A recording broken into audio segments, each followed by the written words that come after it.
to talk about Dr. Lamsa, Dr. George Lamsa. Okay, he is the guy that translated the Bible directly from Aramaic into English. And so briefly, the importance of him and his credentials have to do with the fact that he was born and raised in a very remote village in the Kurdistan Mountains. And that village remained was free from civilization until the middle of the 1900s. And when they were discovered, their first question was, are the Romans still in power? So very quickly, the importance is that Dr. Lamsa grew up, knew the customs, the traditions, all of that, just like Jesus grew up. And he spoke the Aramaic language. That was his native language. And that allowed him to translate the Bible and look at the context of the stories. Okay. And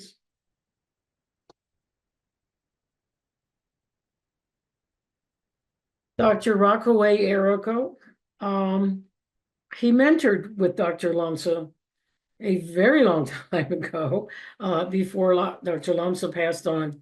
And so he too experienced some of the Eastern customs, because, you can take the boy out of the country, but you can't take the country out of the boy.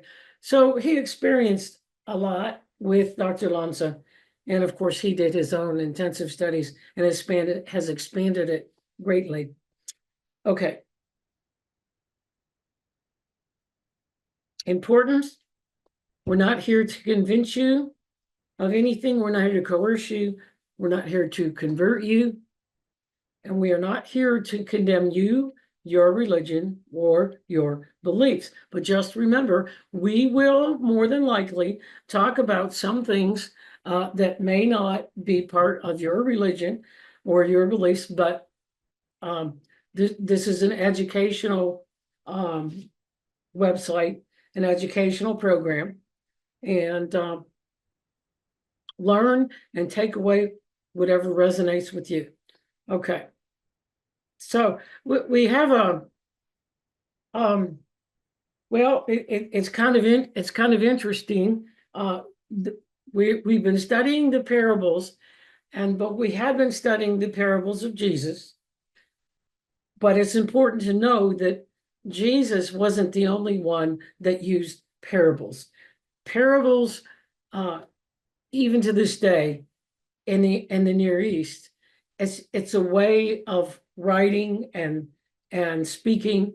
It's a literary tool. So we're going to finish the parables tonight, and we're going to look at this. We're going to the Old Testament, and we're going to look at the parable of the eagle.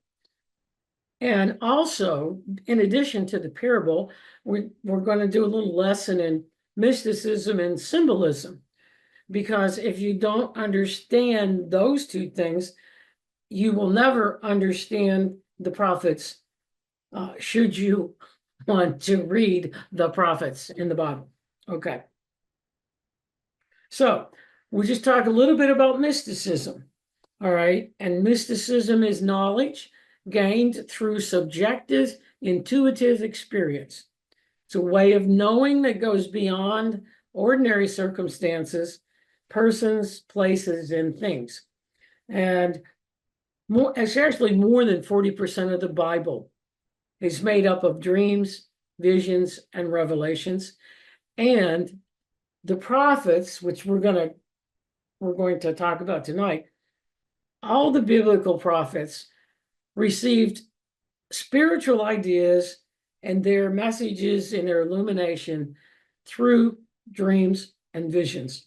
That's why you will not be able to understand the prophets unless you understand that message is coming from God to the prophets. But the other thing is, it's coming to them. Oops.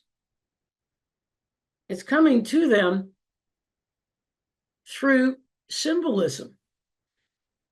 And even today, if you were to go to a spiritualist or a meeting and get reading,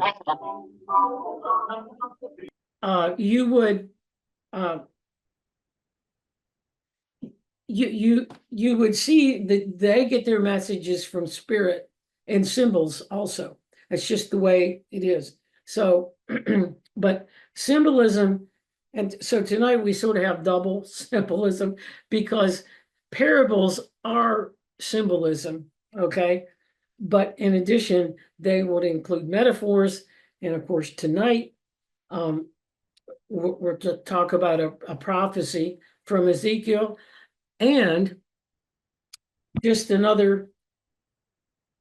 The book of the Revelation is all symbols. So you really can't get the true picture of Revelation if you don't understand symbols. So, okay, enough of that. Now we're going to see some symbols tonight and some pictures. And anyway, here we go. Basically, we're just going to read. We're going to read this parable first, and then we're going to talk about the symbols and what it really says. So, George, are you going to read tonight? Yes, I am. All right. Okay, let me make this adjustment here real quick. 1 second. It's a little blurry here. Okay. And it says, and the word of the Lord came to me,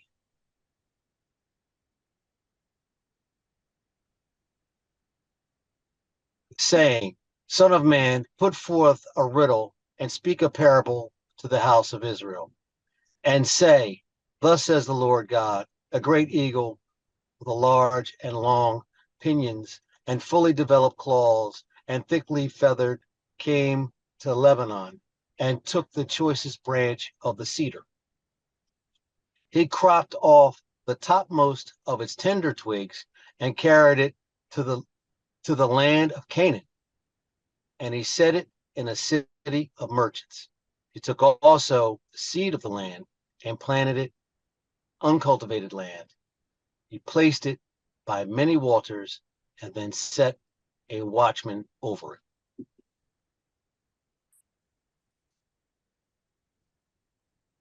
And it sprang up and grew into a spreading vine of low stature, so that its branches turned around him and its roots were under him. So it became a vine and brought forth branches and shot forth tendrils.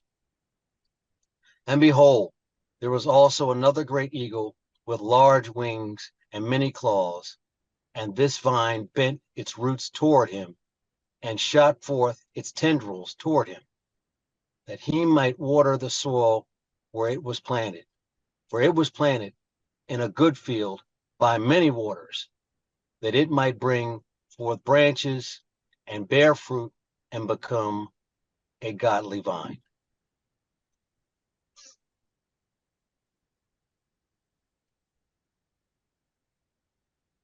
Say now, Thus says the Lord God, it shall not prosper, but its roots shall be cut off, and its fruit shall dry up, and all the foliage which has been put forth shall wither.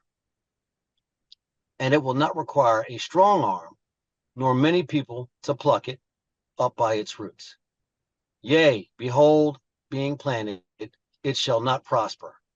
When the east wind strikes, it shall wither in the soil where it grew. Okay. No, we got lots of symbols, and this is a prophecy. This is the prophet Ezekiel, and it's a prophecy. And it it is just the way the Bible is and the way they got their messages.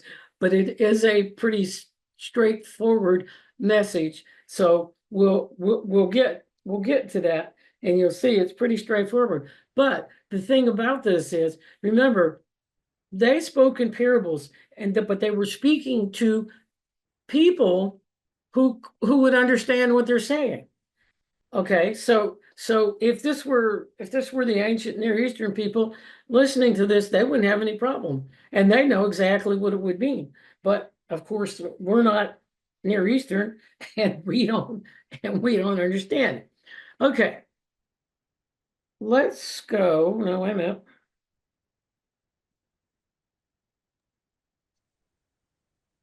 Let's just go to the beginning real quick.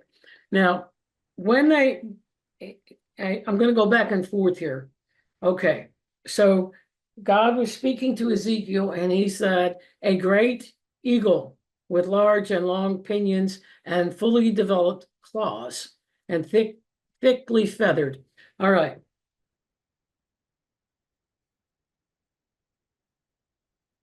All right, you have here an eagle. All right, and the eagle in this prophecy is Nebuchadnezzar, king of Babylon. And there's a whole lot of history in this, but when he is predicting the takeover of Nebuchadnezzar, the king of Babylon, and so symbolically, the eagle represents the king, and eagles are, of course, very regal, and so their wings and the long pinions and the fully developed claws symbolize omnipresence and power. And Nebuchadnezzar, Babylon was a huge kingdom, and so and they ruled over much of the ancient Near East, and so that's symbolically how they represented omnipresence and power. Okay, now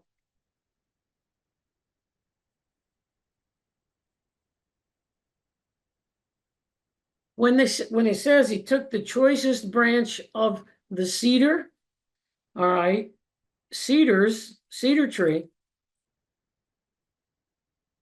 and this is a picture of one of the cedar trees that grew in Lebanon, and they were world famous and outstanding, as you can see.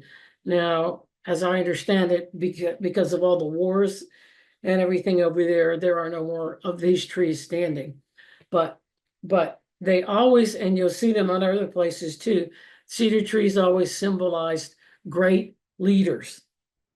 And so what they're talking about here, the choicest branch of the cedar, when Babylon defeated Israel and Syria and Lebanon, they actually took the king of Israel captive. I took him back to Babylon, and also the people. And so they were picked up out of there, and they took them and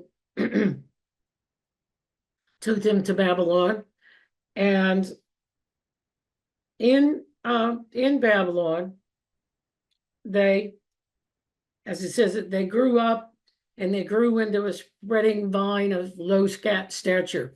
Well, so they did, and when we're talking, and I couldn't find a map that I liked, but when we're talking about where they were carried off to, okay, Babylon is what was where we know today to be Iraq, and the Tigris and Euphrates rivers run there, and what was between them very fertile land and whatnot, but it still was Babylon.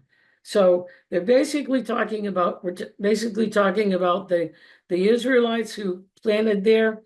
They did, they did grow up there and whatnot. And that's kind of divine. And so they did, but no matter how much they prospered, they were still under the rule of Nebuchadnezzar of Babylon. Okay, and actually the great now when they're talking about another great eagle, okay, the other great eagle was Egypt, the king of Egypt, and Egypt, the Israelites, the Jews sought Egypt to try to deliver them from Babylon, okay, and help them get back to Jerusalem.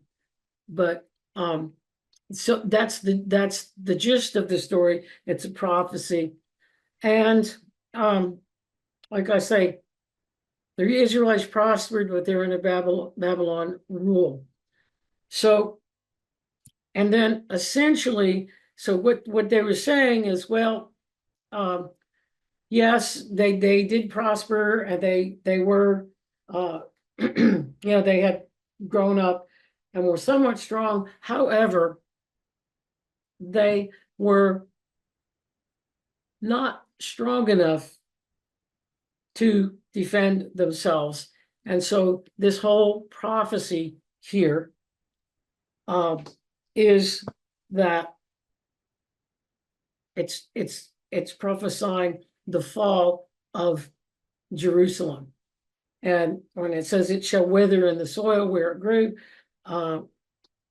so, and ultimately, this does fit history.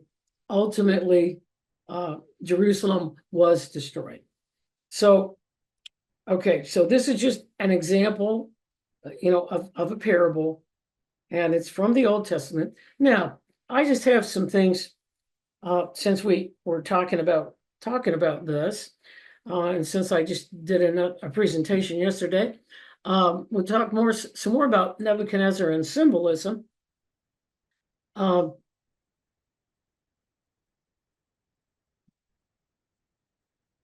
Okay, this is a painting by William Blake, and I don't know that much about William Blake, except that his paintings were all symbolic of sorts.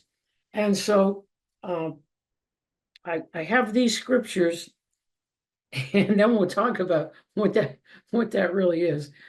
Okay. So we just read, we won't read that one. We just read Ezekiel 17:3, and we talked about the great eagle with long wings and long pinions. And okay, well, now when we go to we'll go to Daniel 5:33, and the same hour the word was fulfilled upon King Nebuchadnezzar. This is later on. Pardon me. And he was driven from among men and did eat grass like an ox. And his body was wet with the dew of heaven. Pardon me. To his hair grew like eagle's feathers, and his nails like bird's claws. All right. Now, symbolism. This is what William Blake took from the scriptures to do his picture. All right. Now, what they were talking about, and it says, is he exiled himself to to the wilderness after, if you know the scriptures, the Daniel interpreted this dream that he had, and the dream, Nebuchadnezzar had gone against God, so to speak. And so the dream, the result of this dream was that he was driven, or he may have exiled himself, but okay, he did exile himself in the wilderness. Okay, for 7 years, because this actually did happen. And his body was what would it do? Well, when you are in the forest or overnight or anything, without any protection, you're going to have the dew and the wetness on you. And then when it says his hair grew like eagle's feathers, well, of course he was the eagle, and they're doing symbolism again on his feathers. His hair grew like kind of just like a street person today, really. And of course, he didn't cut his nails or anything. And that's all, that's what they're describing realistically. But William Blake did this. And when they said, okay, and when they say, and he did eat grass like an ox, well, that eating grass like an ox, I think I had it up here, is an idiom. And it just means that that he went crazy, and he became demented.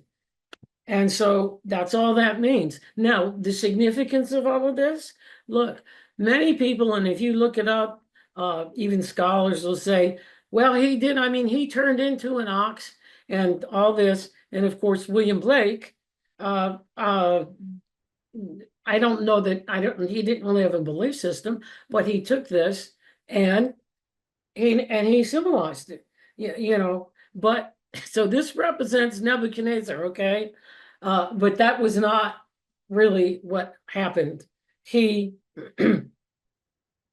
he just wandered off into the wilderness. He was confused, he was demented, and actually he did go there for 7 years, and then he returned.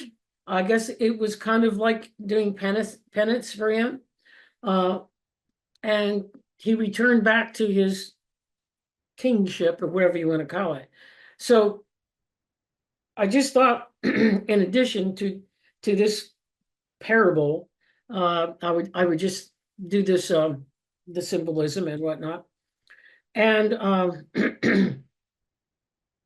and as far as Ezekiel is concerned, okay, Ezekiel predicted the captivity of the Israelites by the king of Babylon. While in captivity, the Israelites prospered, but remained subjugated by Babylon.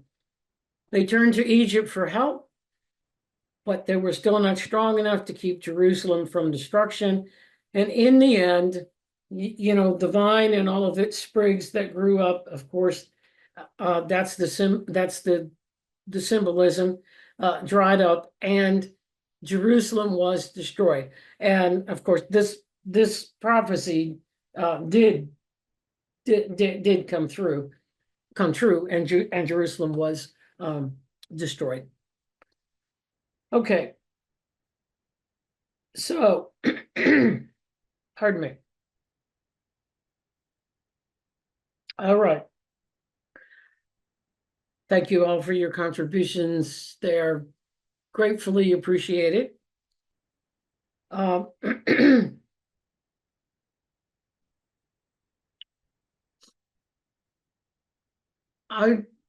Okay, our website is AramaicBibleInstitute.com. If you're not on our email list, you can sign up on the website. Okay, and then we are on Facebook, and we have a group on Facebook called Aramaic Pathways Group. And it is a private group, but you just ask a couple questions, answer a couple questions, and come on. And we're trying to build this group. We're trying to build it so that so that we can, and we call it pathways, and mostly it's based on the teachings of Jesus. And so we're trying to build it up so that people can learn about love, compassion, and the acts of doing kindness, then love and compassion, and hopefully get people to share what their experiences are with that. Okay, and of course, on YouTube, we have Aramaic Pathways also, and the videos of all of our Bible studies are on YouTube. They usually, I don't know, we'll get them on there, I don't know, anywhere from Tuesday to Thursday, depending. So there's plenty of opportunity to learn more.